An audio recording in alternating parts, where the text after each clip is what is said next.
¿Listo? Hola, hola. Hoy pues quiero anunciarles que hoy iniciamos nuestro primer episodio de Así Somos Podcast, un episodio que hemos llamado Experiencias Vividas. Y qué más que empezar con una persona que me ha cambiado la vida, una persona que ha sido un gran ejemplo para mí, una persona que de verdad marca la diferencia día. Por eso hoy quiero presentarles a mi papá. Bienvenido, papá. Gracias, hijo. Familia, buenas noches, mi gente.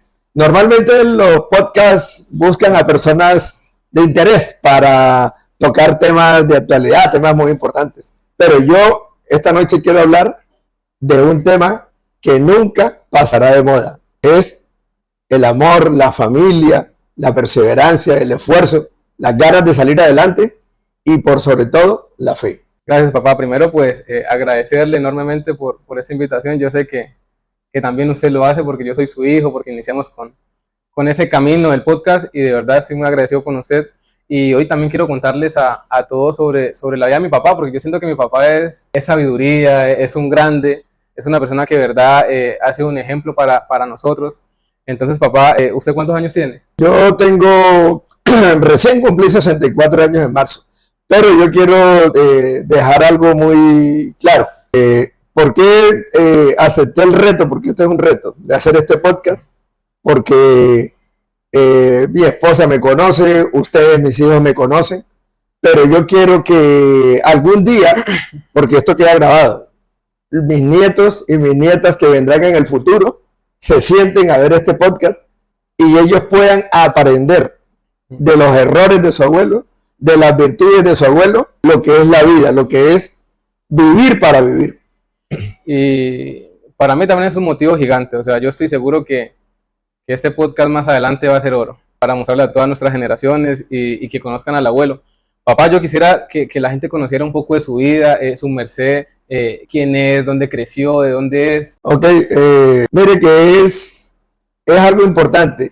Cuando usted abre la Biblia, que es el libro de libros, siempre se habla de una genealogía. Y fulano era hijo, era nieto, siempre hay una genealogía. O sea, desde la misma palabra de Dios nos está mostrando lo importante que es nuestras raíces, de dónde venimos nosotros. ¿De dónde vengo yo? Yo vengo de una familia, vengo de una persona como, no tuve la oportunidad de conocer a mi abuelo paterno. Con mi abuelo materno compartí mucho más. Le decían el maromero, porque el hombre era constructor. Y entonces se la pasaba por allá encaramado en los techos y eso. Y entonces le decían don Eulogio, el maromero, le decían a mi abuelo. Pero era un tipo el cual era muy gaitanista, muy aficionado a la política. Y él, cuando el doctor Gaitán y su gente llegaban al Banco Magdalena, que es de donde procede mi familia, él era la persona que era el encargado de salir, de recibirlo y de darle un discurso y de darle una bienvenida a los grandes hombres de su época, siendo un constructor humilde. Sin embargo, era un autodidacta y era una persona que se destacaba por su honestidad. Un tipo, mejor dicho, que de una honestidad y de una hoja de vida intachable, aún en medio de su humildad. Y ahí viene avanzando las generaciones. Mi padre conoce a mi madre en el banco, se desplazan a Barranca Bermeja y de ahí surge la familia de nosotros en Barranca Bermeja. Ya se traslada. ¿Y quién era mi papá? Fue un hombre que desaprovechó los mejores años laborales de su vida.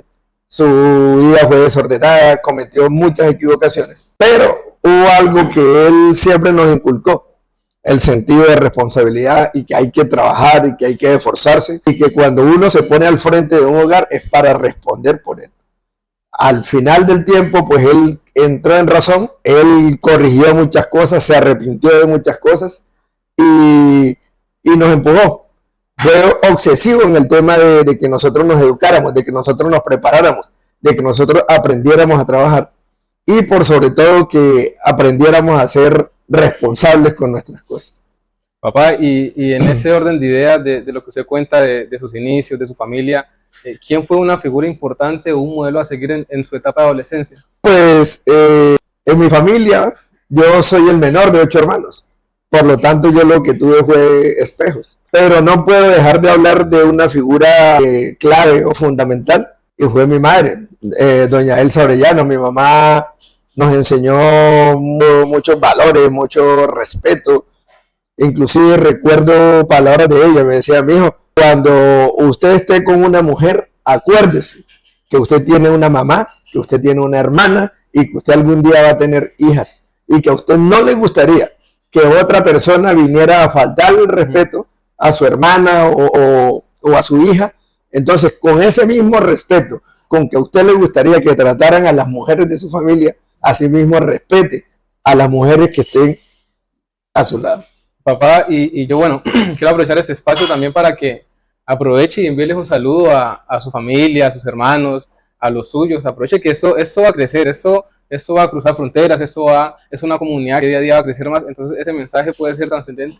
Sí, yo, por decir algo, no puedo dejar de decir lo grande que fue mi mamá en mi vida, lo importante que fue ella para mí, al punto tal de que gracias a ella conocí el Evangelio, gracias a ella, con todo en contra. Sin embargo, ella perseveró en enseñarnos a nosotros el camino a Cristo, un camino que nosotros siempre, de una manera u otra, aunque nos hacíamos los rebeldes, siempre las palabras de ella siempre estuvieron en nuestros oídos, llevándonos a hacer lo correcto, llevándonos por el camino del bien.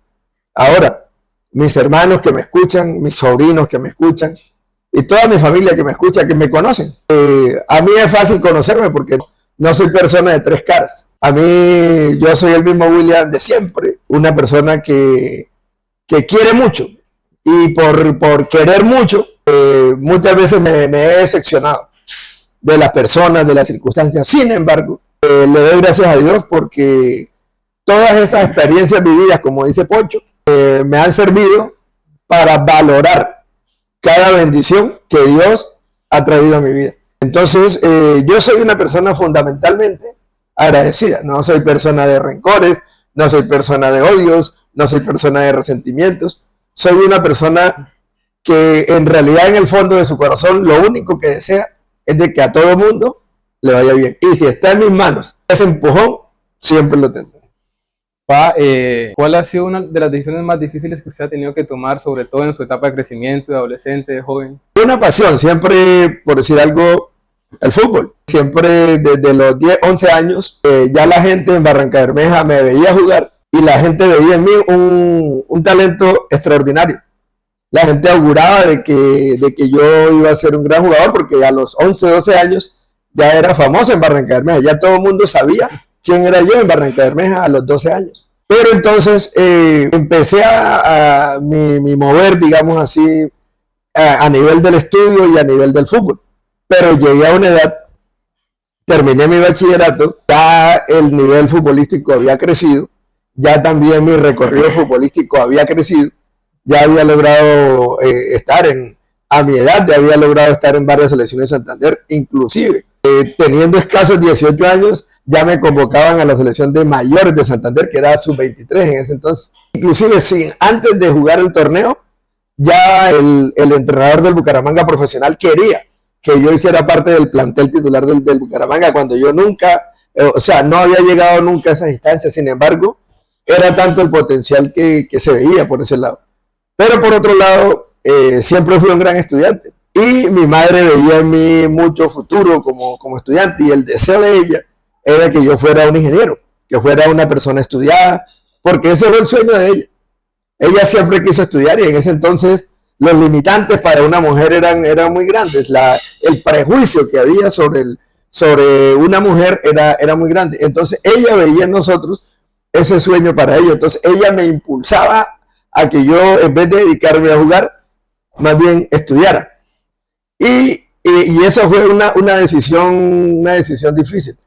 Opté por entrar a estudiar, pero realmente las condiciones económicas no eran las más apropiadas. O sea, ella quería, ella deseaba, pero la realidad era de que económicamente no estábamos en condiciones de hacerlo. Eso me lleva a dejar de lado la universidad y dedicarme de lleno pues a mi otra pasión, que era el fútbol. Esa es una etapa que culmina a los 22 años. A los 22 años entro en otra etapa. A los 22 años termina mi carrera como jugador de fútbol profesional por circunstancias que no vienen al tema, y me convierto en un esposo. Al tiempo me convierto en un padre de familia. Y entonces ya las circunstancias cambiaron, ya entonces ya esa estrellita, ese tipo aplaudido, ese tipo aclamado y apreciado en cualquier lugar donde iba, ya se vuelve una persona totalmente normal. Ya es una persona que ya tiene que pensar en conseguir un trabajo, en luchar por una esposa, por una hija que viene en camino. Y en fin, es una situación complicada porque a los 22 años, cuando la gente empieza sus sueños, ya mi principal sueño había terminado, que era jugar fútbol. Para que usted a los 12 años se dio cuenta que esa zurda repartía magia. Pues era talento, era... Yo sí quiero hacer un paréntesis ahí porque Sí. cuando mi papá me ayudó a vivir a Barranca, yo me sentía raro porque yo cada vez que decía el apellido de Rosado, entonces la gente como que me relacionaba mucho con mi papá. Me contaron muchas historias de él, que era un cascarrabias, que era un bravero, que igual que hacía goles bacanos. Entonces también papá, y darle como un consejo también porque yo lo viví, esa etapa donde uno toma la decisión de dejar el fútbol. Eso fue eso no suena, que no suene como a pretexto, no se trata de eso. Pero desafortunadamente, en el fútbol, como en muchas cosas, hay intereses creados, intereses económicos creados.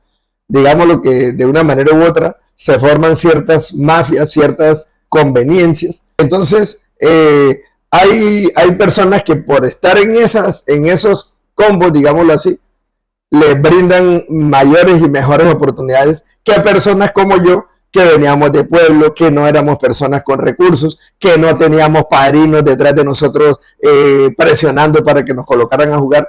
Entonces nosotros, mientras los demás tenían talento, tenían plata, tenían padrinos, nosotros los jugadores de provincia escasamente teníamos nuestro talento y nuestras ganas de triunfar. Pero en ese momento y en esas circunstancias, eso no era suficiente. Usted nos comentaba que usted toma la decisión por algunas razones de dejar el fútbol a los 22 años. Es obvio que es una edad donde normalmente es como el prime o el nivel de los niveles más altos de un jugador. Y pues yo sé que soy su hijo y sé que lo hizo también porque se enfocó en otros temas de su vida, aparte de eso, que iba a ser papá. ¿Cómo se tomó esa decisión de tan joven sentir que iba a ser papá? Pues ya cuando yo entro en mi etapa matrimonial y eso, ya... Es más, a mí me pasó algo muy curioso. O sea, hubo un punto de quiebre, digamos así. O sea, ¿en qué momento salgo yo del equipo? En un punto de quiebre para el fútbol colombiano. Porque había un gran patrocinador de un torneo que se llamaba el Torneo Nacional de Reservas, que era el que impulsaba a todos los jugadores nuevos, todos, digamos, los jugadores jóvenes. Porque la profesional había una circunstancia en la cual le permitían a cada equipo tener en el campo 7 jugadores extranjeros. Por lo tanto, la posibilidad para que un jugador colombiano y joven participara era muy mínima, las oportunidades eran muy mínimas. Aparte de eso, digamos, había un periodismo supremamente atrasado mentalmente, porque mientras hoy en día y en muchas partes del mundo, cuando aparece un jugador nuevo, la prensa, el público, la gente lo apoya, lo respalda, y si al muchacho inicialmente no le va bien, lo impulsan hasta que la persona alcanza su madurez. En ese tiempo no, en ese tiempo tanto de parte del público como de la crítica, era una crítica mordaz, era una crítica dañina, era una crítica destructiva, aún sabiendo, no solamente lo digo por mí, lo digo por muchos compañeros, aún sabiendo que nosotros éramos el futuro del club, que nosotros éramos propiedad del club y que por lo tanto nosotros teníamos muchos años para dedicarle al club. Pero aún así, digamos que nos menospreciaron. Esa es la palabra clave, nos menospreciaron. Yo abandoné el fútbol como cosa curiosa. La noche que nos casábamos, el día de mi matrimonio, me llega la carta del equipo, me casaba tipo 7 de la noche, tipo 5:30 de la tarde me llega la carta del club donde me dicen que ya no cuentan más conmigo. Y cometieron otra injusticia, que es que hicieron algo que hoy en día es ilegal hacerlo, ¿sí? Hoy en día hacer lo que ellos hicieron conmigo, que era retener mis derechos deportivos. Ellos querían, digamos, chantajearme, de manera que yo les diera toda mi liquidación y todos mis derechos laborales a cambio de mis derechos deportivos, cosa que no es legal ni era correcto hacerlo, por lo tanto no lo hice. Y entonces ellos en venganza amarraron todos mis documentos, amarraron todos mis papeles, de manera que yo no podía ir a ningún otro club a buscar trabajo, digamos así, a continuar mi carrera, porque ellos no lo permitían. Cosa que, gracias a Dios, eso cambió y hoy en día eso es ilegal hacerlo. Si un club no va a contar con un jugador, tiene que dejarle la libertad para que él vaya a jugar a donde él desee. Usted se imaginó, aquí está mi mamá, hola mamá, ¿ustedes se imaginaron tener 6 hijos? O sea, yo sí, porque yo soy el menor y si no hubiesen tomado esa decisión, pues yo no estaría acá. Pero pues 6 hijos, upa. Mire, hasta aquí he hablado de una etapa, digamos, la etapa de los sueños, de los anhelos, pero luego ya entra el matrimonio, ya es otra etapa, es la etapa de las realidades, la etapa donde ya uno pone los pies en el suelo y dice, bueno, de aquí en adelante, ¿qué es lo que vamos a hacer? ¿Qué es lo que nos espera? Le doy gracias a Dios porque con Janet apostó duro a mi favor, porque yo salgo destruido anímicamente porque es con todos los sueños rotos, algo destruido económicamente porque no, inclusive ni siquiera me tocó prácticamente coger lo que pude porque la intención de ellos era no pagarme, no darme nada, sin trabajo, con una total incertidumbre, apenas mirando a ver qué se puede hacer. Y ella aún así, ella pudo haber desistido, pudo haber dicho, esperemos a ver que esto se componga, o esperemos a ver qué pasa.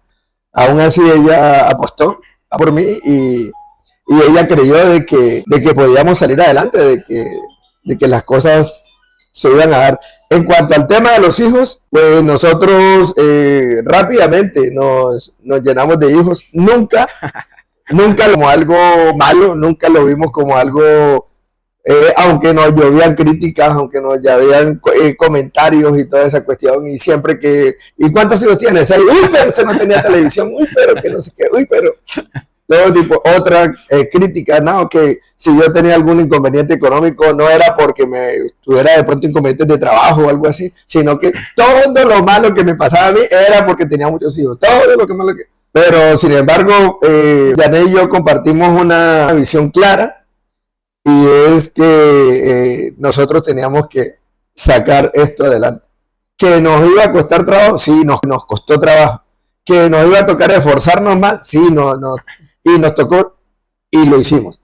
Que me iba a tocar trabajar más, sí, me iba a tocar trabajar más. Que me iba a tocar tragarme un poco de sapos y pasar por una cantidad de cosas, sí, me tocó pasar por ellas.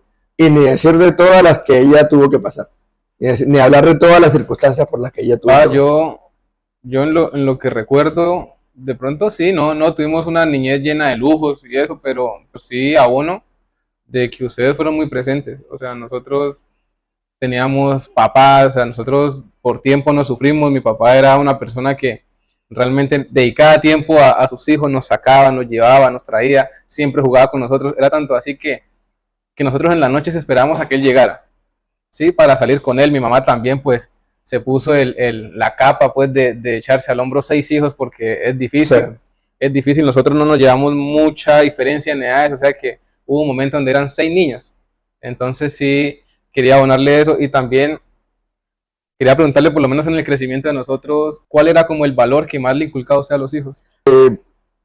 Yo manejaba una premisa y ya debe acordarse de eso. Yo le decía a Janet, le decía, mis hijos de pronto carezcan de muchas cosas, tal vez les haga falta muchas cosas, pero ellos tienen una cosa en abundancia y es papá. Ellos tienen algo que lo tienen y lo tienen mucho y es papá. Por eso yo trataba de suplir todas aquellas falencias en cuanto de pronto a ropa fina, en cuanto a los mejores zapatos, a los mejores, porque realmente la situación lo daba. Pero eso trataba de suplírselo siempre con estar ahí, con ser papá para ustedes. Eso siempre estuvo ahí. Y hubo algo que yo siempre parezco argentino, pero había algo que yo siempre les he inculcado a ellos y se lo inculcaré a mis nietos y se lo inculcaré siempre, y es la autoestima. Uno no vale por lo que tenga en el bolsillo. Uno tiene que valorarse, uno tiene que tener autoestima, uno tiene que tener ego. Uno no puede ser una persona que se sienta menos que otra porque esto, por siempre los inculqué, hermano, arriba, la cabeza arriba. O sea, usted no tiene por qué estarle rogando a nadie, usted no tiene por qué estarle lamboneando a nadie ni nada por eso.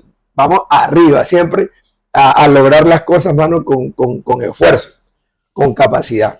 Papá, y ya viendo de pronto que yo soy el menor de la casa y ya soy un adulto, por decirlo así, ¿el consejo cambia o usted de pronto quisiera darnos un consejo ya hoy por hoy, ya siendo unos adultos, gente con familia, gente con hijos? Yo, el consejo para ustedes, para mis nietos, para mis nueras, para todos, más que un consejo es una vivencia. O sea, yo tuve una gran equivocación. La gran equivocación de mi vida es actuaciones. Lo que ustedes vieron en mí cuando crecieron era el diomedazo, el vallenatico, la rumbita, la cervecita y esa cuestión, en vez de haberlos orientado hacia los caminos del Señor. Y entonces eso a mí me pesa mucho porque hoy en día es triste para mí cuando tengo la oportunidad que Dios me da de ir a una iglesia a predicar de su palabra y mirar yo al público y no ver a ninguno de mis hijos ahí sentado escuchando el mensaje. Eso para mí es doloroso. Y yo tuve un gran apoyo y fue el de una mujer como mi madre, ella se rompió las rodillas clamando por mí, pidiéndole a Dios que yo volviera a la iglesia porque yo andaba haciendo cosas que no debía hacer. Y ese es el consejo para ustedes hoy de adultos. Hombre, que se peguen a Dios porque separado de Él nada podemos hacer. Todo será efímero, todos los logros, todas las victorias serán efímeras, porque las únicas victorias que son para siempre y son eternas son las victorias en el Señor. Y eso nos va a proteger. La mano del Señor nos va a proteger de enfermedades, nos va a proteger de problemas, nos va a proteger de muchas cosas si nosotros nos metemos al abrigo del Altísimo. Ese es mi consejo y es mi convicción para todos mis hijos y todos mis yernos y todas mis nueras. Eso tengo para decirle hoy. Gracias, papá, pues sí lo sabemos, aparte de que a veces uno como que se separa un poquito de los caminos de Dios, uno siempre tiene como la piedrita en el zapato que está ahí como pidiéndole a uno volver. En todo este camino que usted lleva, yo he visto y todos hemos sido conscientes de que usted trabaja mucho con las comunidades, con los jóvenes, usted se mete a los barrios de escasos recursos, trabaja, orienta a los jóvenes. ¿Usted cómo comenzó a trabajar con los jóvenes? ¿Qué lo motivó? ¿Qué me motiva? Me motivó y me motiva. Es que es doloroso. Nosotros con Janet estamos en el almacén y vemos pasar una cantidad de muchachos sardinos perdidos en la droga, vueltos nada. Y eso es doloroso. ¿Por qué? Porque uno tiene hijos, uno tiene nietos. Nadie está exento de caer en un vicio de esos. Entonces, ¿cuál es la labor de nosotros? La labor de nosotros es preventiva, es ir allá con la esperanza, hombre, de que esa palabra que uno lleve, que ese versículo bíblico, que esa enseñanza, que ese proverbio, hombre, el Señor dice que su palabra nunca vuelve vacía. Entonces, a eso me aferro yo, de que esa enseñanza que yo les doy a ellos, que yo les digo a ellos, hombre, muchachos, por sobre toda cosa guardada, guarden su corazón, porque de él mana la vida. Mire que del corazón vienen los homicidios, del corazón vienen los vicios, del corazón vienen cualquier cantidad de errores. Por tanto, es importante que nosotros guardemos mucho nuestro corazón con ese deseo de que esa palabra cale y que cuando alguno de esos niños vaya a hacer algo indebido, se acuerden, otra vez llegue a su mente y a su corazón esa enseñanza que yo les inculqué, porque eso me pasó a mí. Muchas veces fui a hacer cosas indebidas, pero la voz de mi mamá aquí en el oído diciéndome, William, eso. Un consejo para las mamás, en cantaleta. Yo sé por qué se lo digo. Es molesto, es chocante, pero el consejo que yo les doy a las mamás es de cantaleta. Sí, yo siento que el tiempo libre es peligroso. El tiempo libre es peligroso. Yo en su momento lo viví, muchos amigos muy cercanos lo vivieron y muchos pudieron salir, muchos no. Entonces yo no sé, yo quería como preguntarle si de pronto usted en todos esos años que lleva trabajando con jóvenes, de pronto hay alguna experiencia que de pronto a usted causó un antes y un después. Sé que muchos jóvenes confiaban mucho en su orientación, a veces usted no estaba, a veces usted sí estaba, y de pronto eso ocasionó algún problema en ellos. No, pues es doloroso porque, digamos, uno no sabe. Recuerdo en Villavenilda que trabajábamos con cerca de 40 niños y niños y adolescentes. Y entonces tener que irme de la ciudad por cuestiones de trabajo, por cuestiones laborales y eso. Y luego con el tiempo enterarme de que varios de esos niños fueron asesinados en una masacre en el barrio.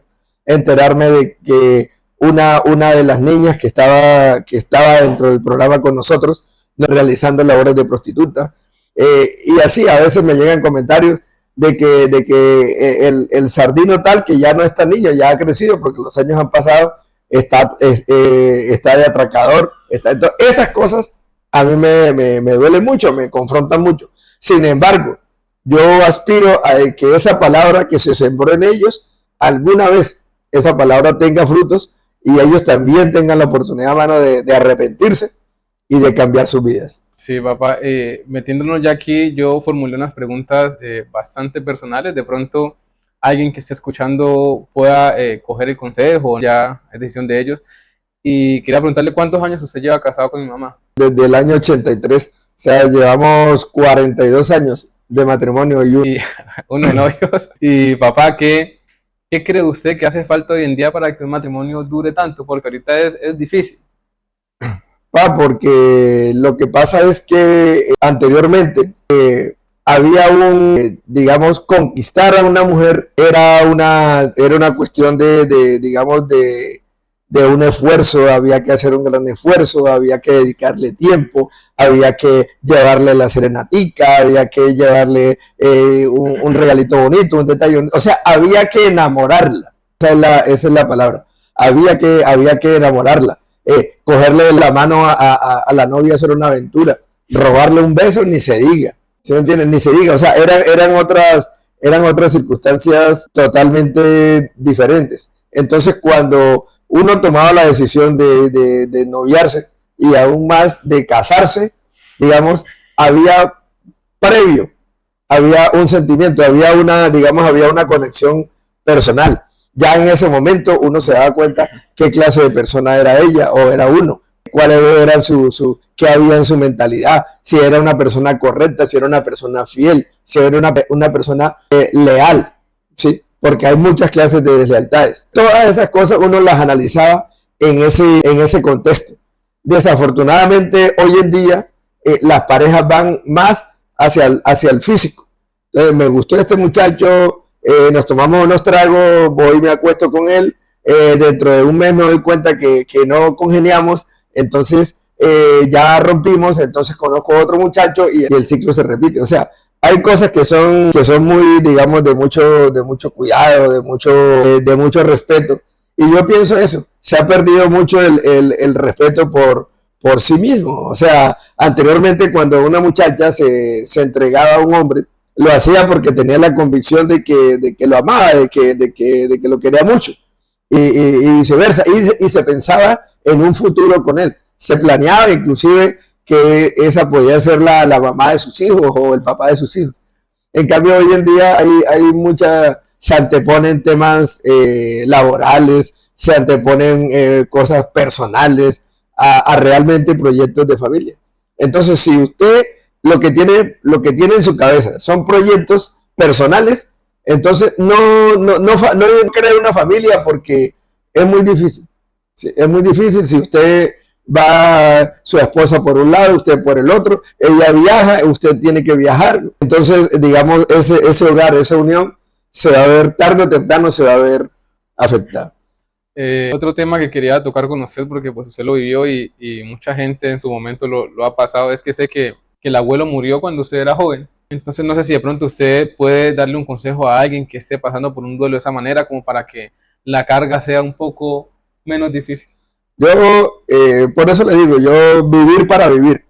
Mi papá cometió muchos errores, no los enumero acá ni los saco en público porque no me corresponde, por respeto a él y más que él murió.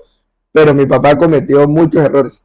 Pero de él yo he extraído lo mejor de él. O sea, el recuerdo, lo negativo de él, sus fallas, sus errores, yo lo cojo, lo hago en un nudo y como dice Dios, lo boto al fondo del mar y nunca más me acuerdo de eso.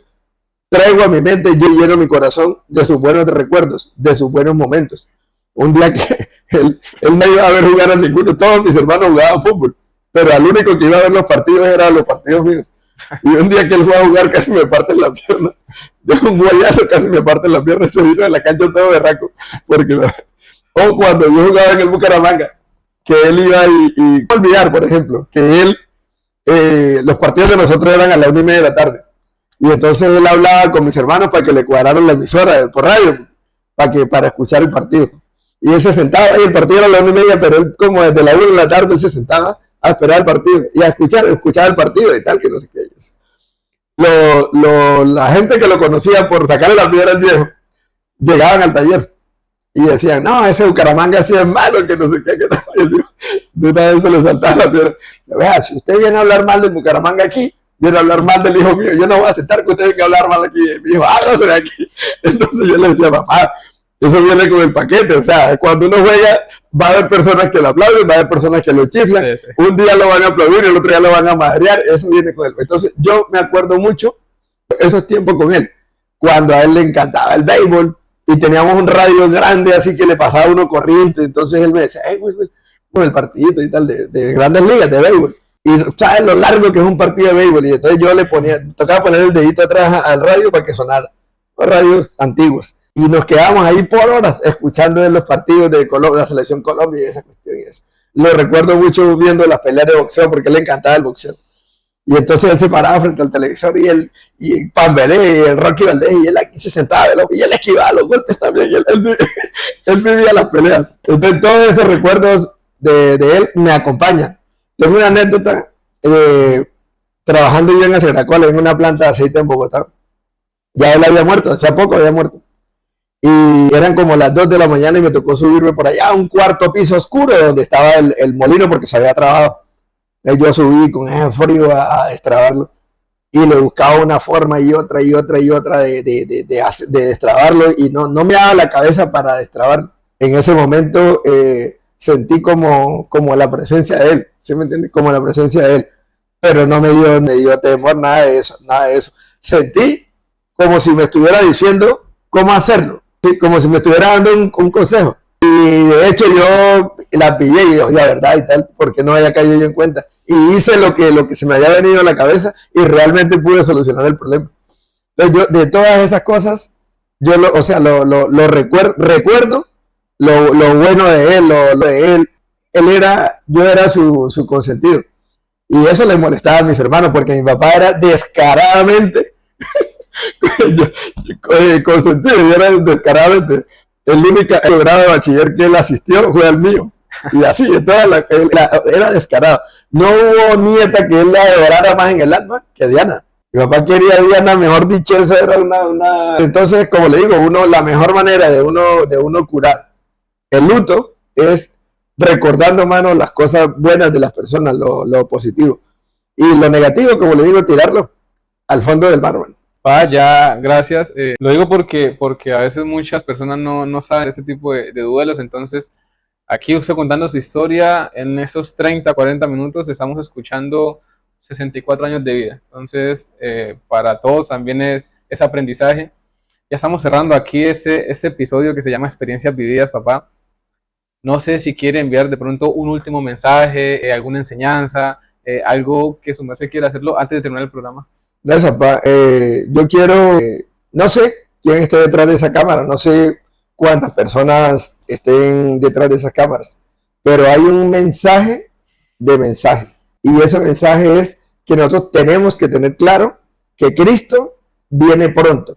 Ese es el mensaje de los mensajes. Todos los proyectos son importantes, todas las ideas, todos los emprendimientos, todo lo que nosotros queramos hacer para echar para adelante, para progresar, todos son válidos. ¿Sí? Pero primeramente hay que buscar el reino de Dios y su justicia y todo lo demás será añadido.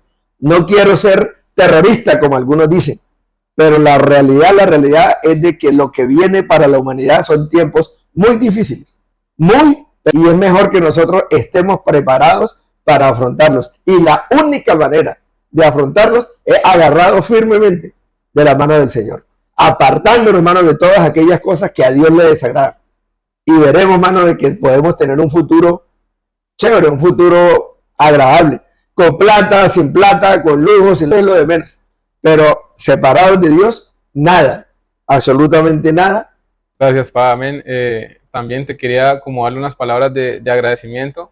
Obviamente feliz porque usted esté acá, feliz porque usted sea el que realice la apertura de ese podcast que se llama Así Somos Podcast. Así somos. Y tenemos el eslogan de 90+4, haciendo referencia a que hasta el final siempre, como se dice, con las Sí. puestas. Gracias por venir. Usted para mí es un ejemplo a seguir, de persona, de trabajo, papá, de batallar, de nunca rendirse. Hoy ya estamos todos adultos y de verdad que por más adultos que estemos, yo lo necesito. O sea, todavía no estoy preparado para no estar con usted. Así que le pido a Dios que su merced y mi mamá nos duren muchísimos años más, y de verdad muy orgulloso de ser su hijo, muy orgulloso de cargar sus apellidos, muy orgulloso de pertenecer a esta familia. Y por último, ¿puedo abrazarlo? Claro, veo. Hasta luego, muchas gracias por acompañarnos y próximamente estaremos anunciando nuestro siguiente episodio. Chao, chao. Un aplauso ahí para mi papá.